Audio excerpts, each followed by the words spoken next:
We're going to start with our first question. This is from Shedrick Carter. That's at Shedrick Carter 2. His question, very simple. What happened to Kirk Cousins?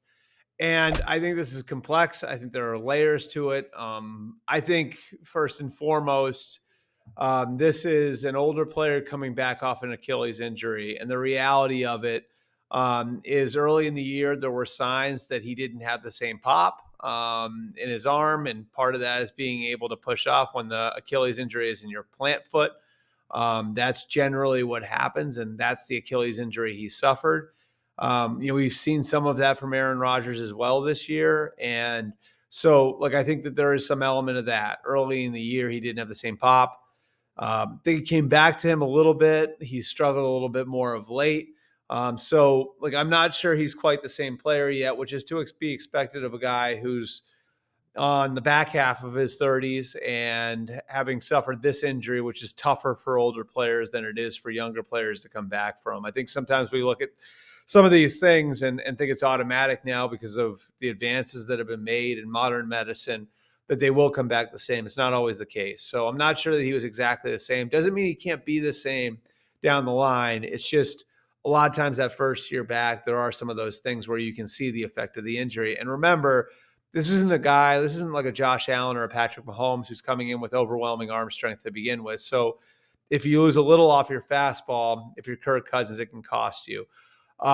Really like what this is about going forward, I think, is more than just the future. It's about the right now. And I know the way Raheem Morris felt coming out of that game on Monday night, a win, but a little bit of a lackluster win for the offense. And, with the turnovers the last few weeks we've seen from Kirk Cousins, they felt like they needed to get better play out of the position. And steadily, Michael Penix has shown things running the scout team.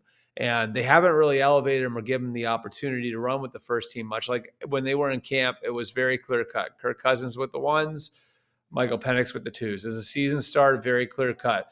Kirk Cousins with the ones, Michael Penix getting backup reps and then running the scout team. And so Michael Penix has had a narrow path to proving himself, but he's taken advantage of every opportunity that he's had. He is a guy who should be ready, based on his experience in college. And we've talked about this with Bo Nix and with Jaden Daniels, and he's in the same category as those two. He played 6 years in college, actually one more than the other two. He doesn't have quite the volume of starts those guys do because of the injuries that he suffered in college. But like those other two, he was a multi-year starter at multiple schools in 2 different Power 5 conferences. Just from a readiness standpoint, he should be top of the heap, right there with Jaden Daniels and Bo Nix as far as being pro ready. And so, I think you look at a kid who's prepared for this and who should be ready for it.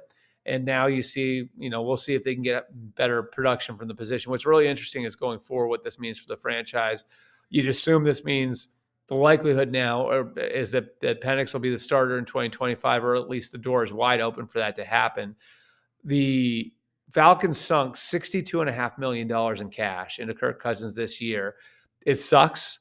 It's a lot of money to pay for 1 year of a guy, especially if he's not going to be your starter the year after. I do wonder if now they have to view it as a sunk cost, the way the Broncos approached offloading Russell Wilson last year. And, his contract, because it's set up that way, does make him a little bit more tradable. But his mobility isn't what it was. Again, he doesn't have the same pop that he had before. Can you trade a guy who's got $27.5 million fully guaranteed for next year? It might be tough. And so if you can't trade him, then you have to, maybe you cut him, but if you cut him, then you're going to be responsible for all of that money for a guy who's not on your roster. And now somebody can just come in and sign him at the minimum and let you take care of the rest with the offsets. You're still looking at a bill of almost $90 million for just 1 year from the guy. So obviously the signing does not look good right now.